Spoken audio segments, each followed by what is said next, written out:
And now, it's time for another Dice Tower review with Tom Vasel. Hey folks, I'm Tom Vasel, and today we're taking a look at Shadows in the Forest. This is a game that you actually play with kids in which you're playing in the dark. You like playing hide and seek in the dark? It's so much more fun. It's spooky and scary. Well, in this game you have these little shadowing figures, and they have bright eyes, I guess, and you are trying to hide in the forest while one person's walking around with a lantern looking for you. Of course, this is all condensed down into a board game type thing. Let's see how it plays.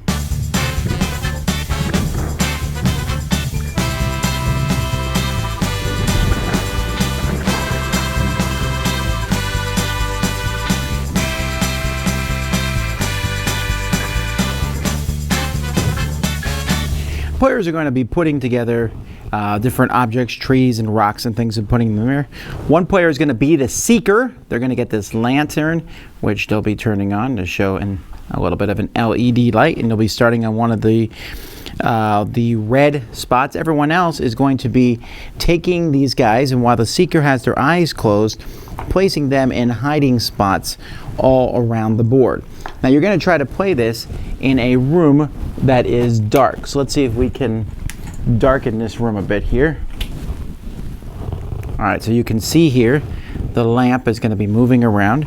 You have a glow-in-the-dark die, which is not really showing up here on camera at all, but you're going to roll that die, and that die is going to let you move a certain number of spaces. So I'll move 1, 2, and then you're looking at the light beams that are shown by this to see if you're going to eventually catch someone. So if you can see, if I go there, I can see them. Look at their mask. They've been caught. When they're caught, you're going to take their mask off. So the mask will come off of the creature, and then they're placed back there and they're frozen. And the only way is for someone else to get to that person, but not when it's dark. So after the lamp moves, you're able to move the other guys around, but you have to do so in the shadows. They cannot move through a light beam. So I can't, move a guy this way through here. I have to move through shadow spots. And what you're trying to do as the shadowlings is to get all your guys in the same space. And while the person who's the seeker is trying to move around and see if they can catch these guys, and if they catch everybody, then they're going to win the game. And that's basically it. You're just going to keep playing and moving around until either the shadowlings win or the seeker wins. So obviously you're going to have to use some discretion as to what's seen and what's not, and you're obviously going to be wanting to play in as dark of a room as you possibly can, but that's how the game is played. Everything fits very well into a box that actually comes with some extra eyes, I guess, in case you lose them. And then the pieces themselves get snapped in here into the tray. Well, they'll fit in there, and all the other pieces, all the trees come apart, which means you're going to have to put them together and take them apart every time you play, but that's just how the game works. The golden die works pretty well. You can't have a die that lights up, I guess now. This device works pretty well. It uses some watch batteries, but turns on and off fairly easily. The component quality for this is pretty good. Now, in theory, this game looks amazing. It sounds fun. It's like, ooh, got to move people around in the darkness. You got to move the lantern around and find them. I caught them, or now they free each other. It's a really cool idea. But in practice, it is so nebulous how this works. Like, here's the shadowing movement rules. The shadowing must move only in the shadows. Does it move on the path? Does it not move on the path? Can I just it says the shadowing can move anywhere, but they must stay on the game board. No jumping or climbing.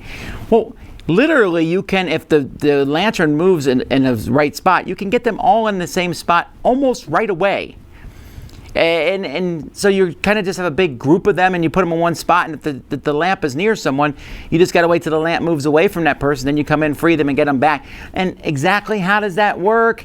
And not to mention that the person with the lamp, if the room is not perfectly dark, you kind of know where the other people are. You kind of can see them. So you can just move the lantern towards them to show them more.